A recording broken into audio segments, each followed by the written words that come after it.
Before the final judgment breaks upon the world, there will be signs, signs not hidden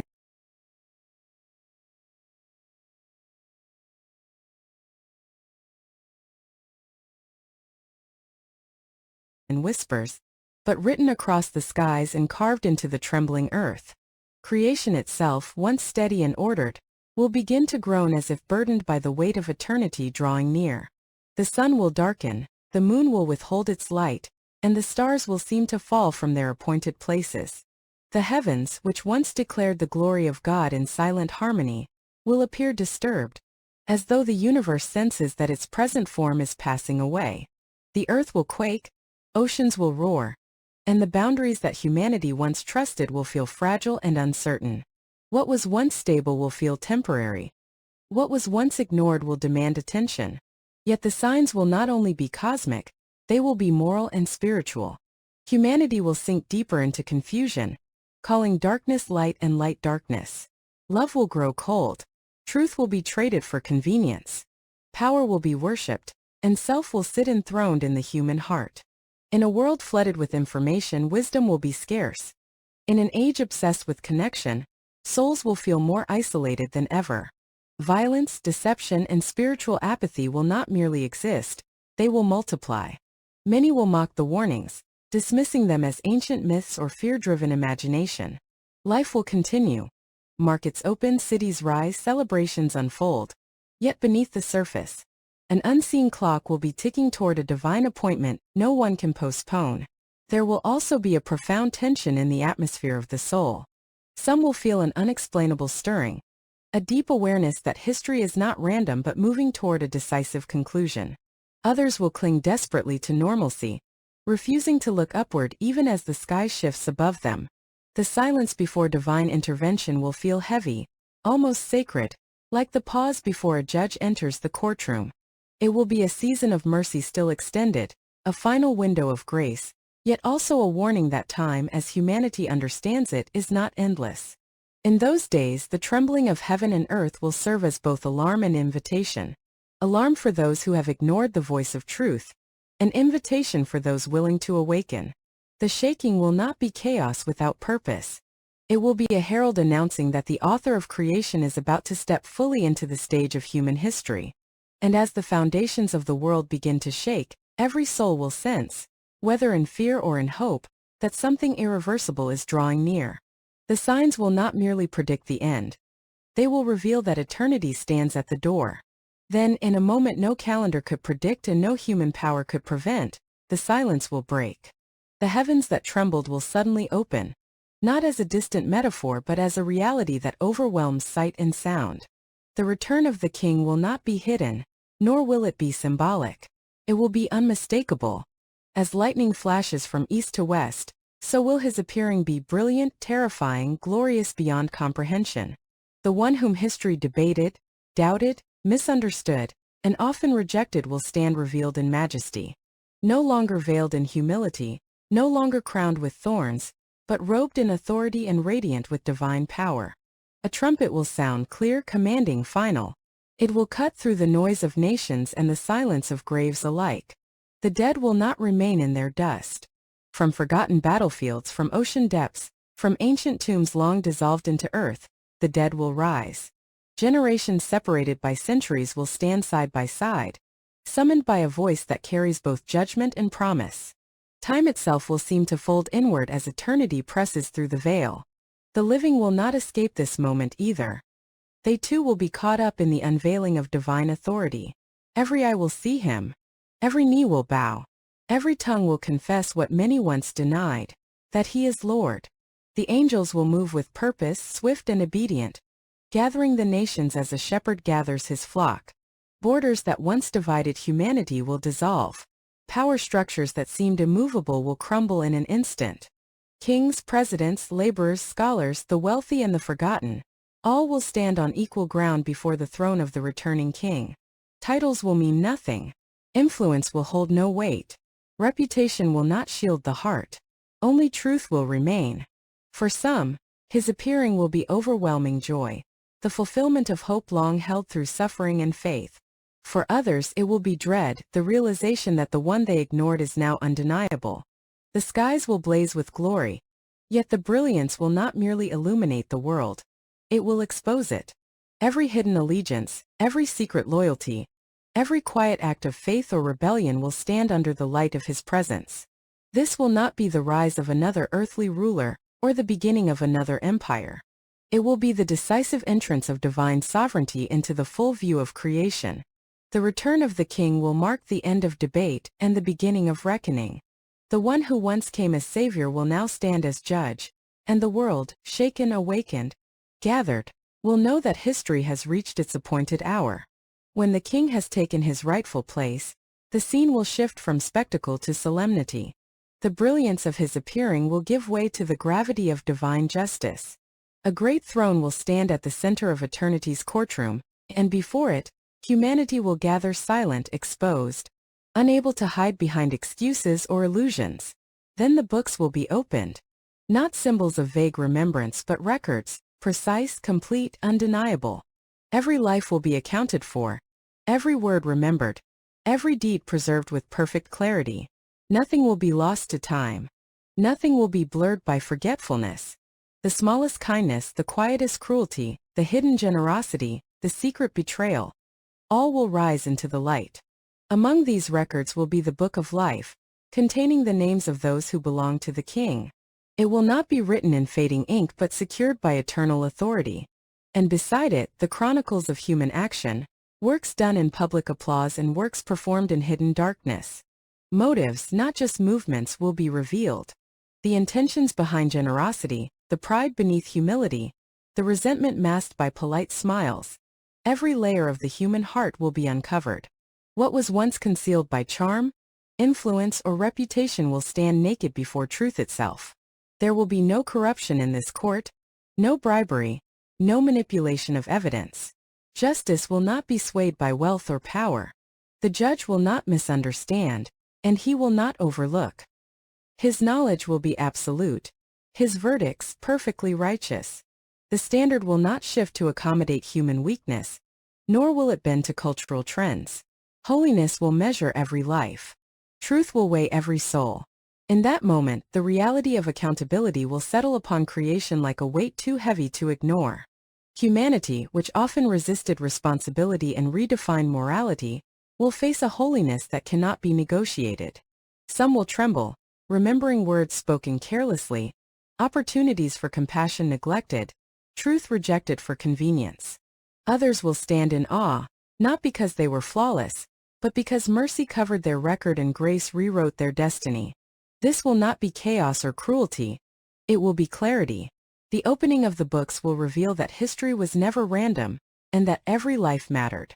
Every choice carried eternal significance. The illusion that actions disappear with time will dissolve, replaced by the sobering certainty that nothing escapes divine sight. And as the pages turn and the evidence stands complete, every soul will know that the Judge of all the earth has seen, remembered, and will now render a verdict that echoes into eternity. When the verdicts begin to unfold, the atmosphere will shift once more. From revelation to division, the king will rise, and with sovereign authority he will separate humanity as a shepherd separates sheep from goats. It will not be a random sorting, nor a division based on outward status, religious performance, or public image.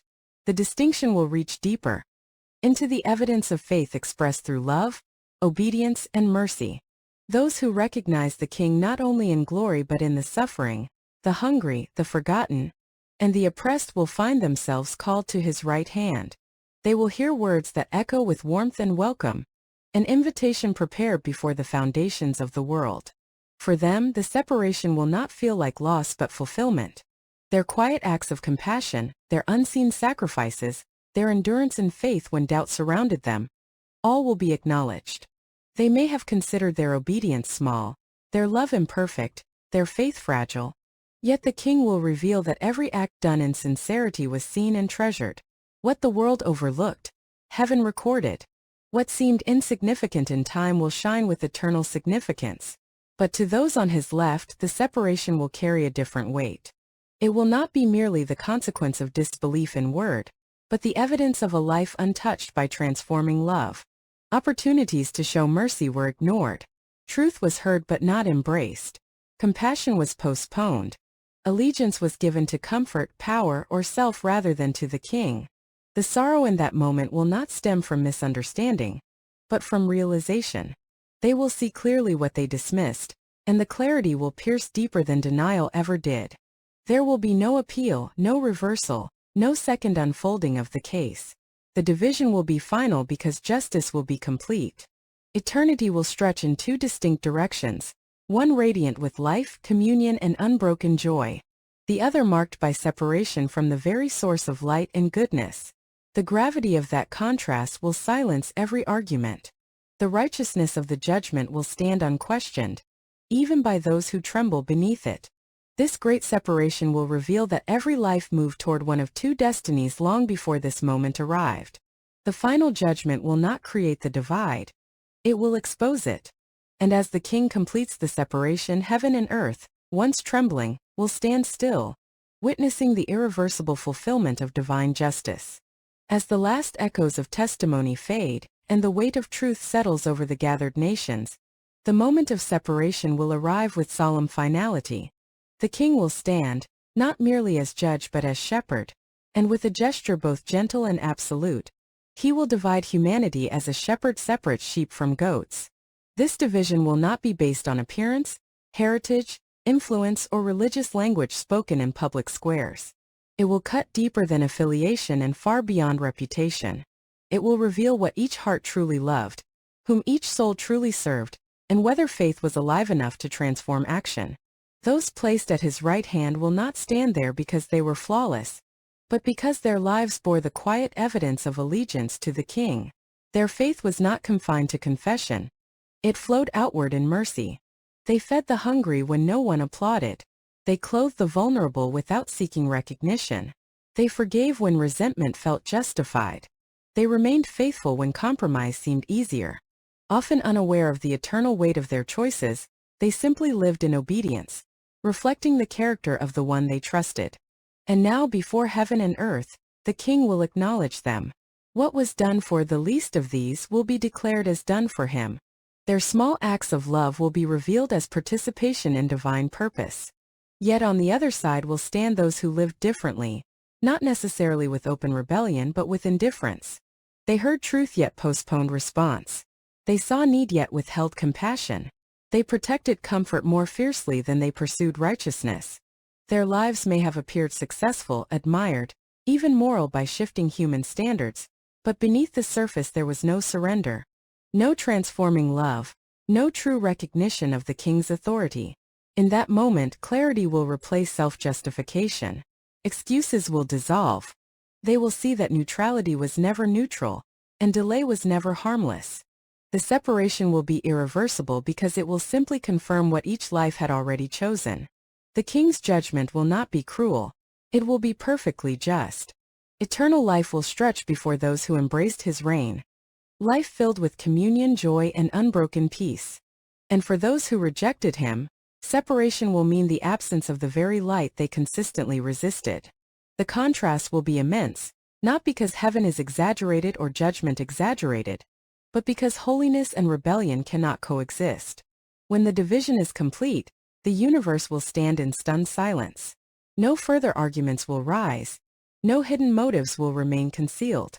The great separation will reveal that every day of earthly life carried eternal direction.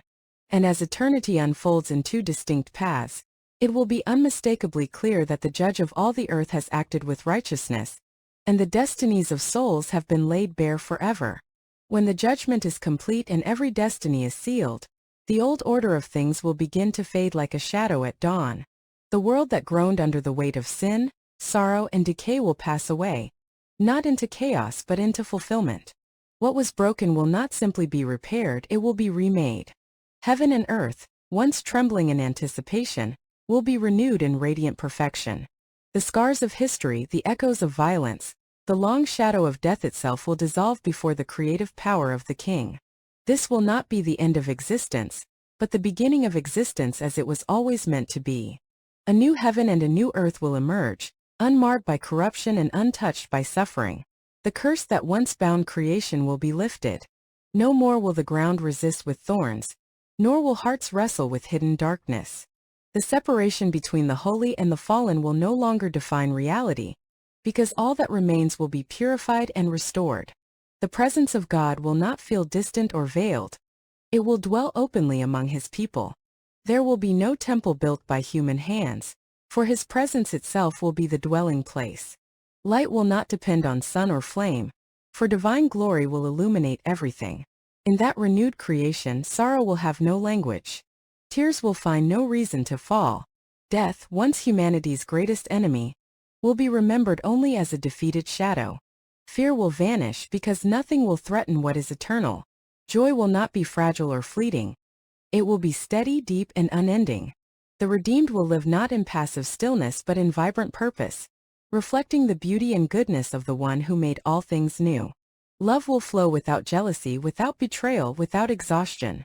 Worship will not feel like obligation but like breathing, natural, constant, life-giving. The glory of this eternal aftermath will not merely be in golden streets or radiant landscapes, but in restored relationship. The longing that followed humanity through centuries, the desire for meaning, belonging, and unbroken peace, will finally be satisfied. The Creator and the redeemed will dwell together without barrier. What began in a garden will culminate in a perfected kingdom. The story of redemption, written through sacrifice and justice, will reach its triumphant conclusion.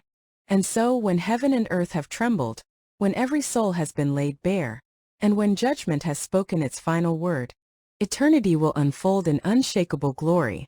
The reign of the King will stand uncontested. Holiness will fill every corner of existence. Love will no longer compete with darkness. And the universe, once shaken to its foundations, will rest secure forever in the presence of the one who makes all things new.